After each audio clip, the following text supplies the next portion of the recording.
Assalamualaikum warahmatullahi wabarakatuh. Selamat pagi siswa-siswi kelas 10 IPS. Hari ini kita melanjutkan materi minggu lalu mengenai sejarah perkembangan sosiologi dan karakteristik ilmu sosiologi. Yang pertama mengenai sejarah perkembangan sosiologi. Ini sudah kita bahas di minggu lalu ya. Pada intinya, perkembangan ilmu sosiologi terjadi karena adanya dua peristiwa, yaitu revolusi industri di negara Prancis dan di negara Inggris. Dan terjadi perubahan sosial karena adanya revolusi industri yang menyebabkan perubahan-perubahan di masyarakat yang diteliti oleh Auguste Comte.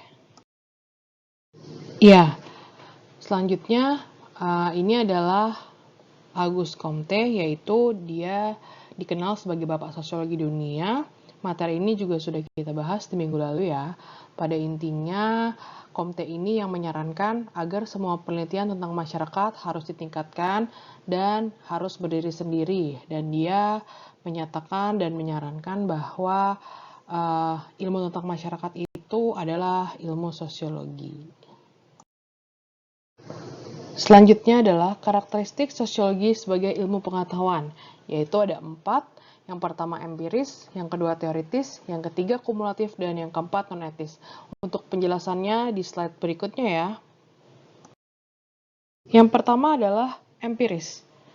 Sosiologi didasarkan pada pengamatan atau observasi terhadap kenyataan dengan menggunakan akal sehat. Dengan demikian, hasilnya pun tidak spekulatif atau menduga-duga, sehingga dapat dipertanggungjawabkan kebenarannya secara ilmiah. Sebagai contoh, nih, kalian bisa simak dan baca ya. Contohnya, sosiolog melakukan penelitian mengenai fenomena kemacetan di ibu kota.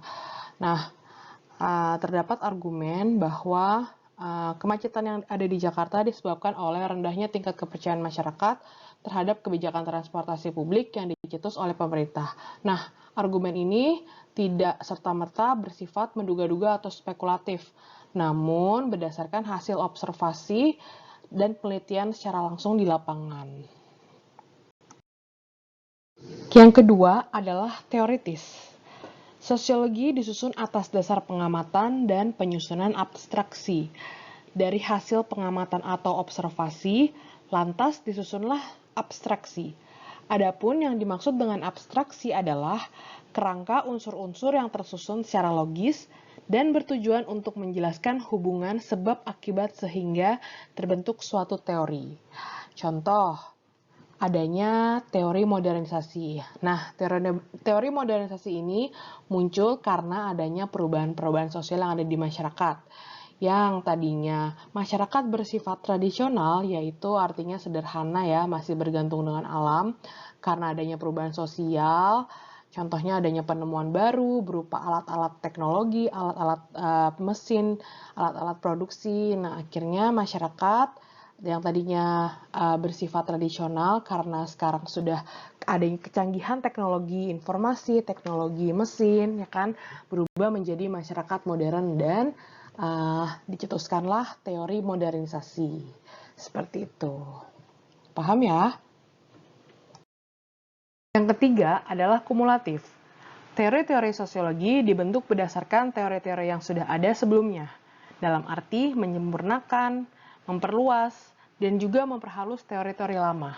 Seperti contoh, pemahaman mengenai interaksi sosial sebelum adanya teknologi informasi dan setelah adanya teknologi informasi. Nah, kalau sebelum adanya teknologi informasi, dikatakan interaksi sosial apabila 2 orang atau lebih bertemu secara langsung dan saling berkomunikasi. Namun sekarang, interaksi sosial bisa dilakukan karena adanya perantara handphone, ataupun laptop, ataupun video call. Yang keempat adalah non-etis. Sosiologi tidak pernah mempersoalkan baik buruknya suatu fakta tertentu, sebab sosiologi adalah ilmu yang bebas nilai atau value-free science. Sosiologi hanya bertujuan untuk menjelaskan fakta secara analitis menggunakan teori dan konsep yang dimilikinya. Seperti contoh, misalnya kalian sedang meneliti atau mengobservasi suatu suku budaya masyarakat tertentu. Seperti contohnya suku budaya masyarakat yang ada di gambar nih. Ya, ada 3 suku yang berbeda. Nah, mungkin ada beberapa dari kalian yang menjudge suku ini terbilang aneh ya, karena memang berbeda dengan budaya kita. Contohnya nih, yang pertama itu misalnya ada suku di mana dia ada tradisi melinting-lintingkan rambutnya menggunakan tanah. Atau juga nih, selanjutnya ada suku yang ada mempunyai tradisi dia memakai kalung yang banyak. Nah, mungkin beberapa dari kita ada yang menilai itu hal yang tidak wajar dan aneh gitu kan. Nah, menjudgmental atau menilai suatu kebudayaan yang berbeda dengan kita dalam laporan sosiologi itu tidak boleh terjadi. Dalam observasi sosiologi itu tidak boleh terjadi untuk menilai baik buruknya suatu budaya yang berbeda dengan kita. Namun benar-benar kita meneliti dan mengobservasi dengan fakta-fakta yang ada di lapangan.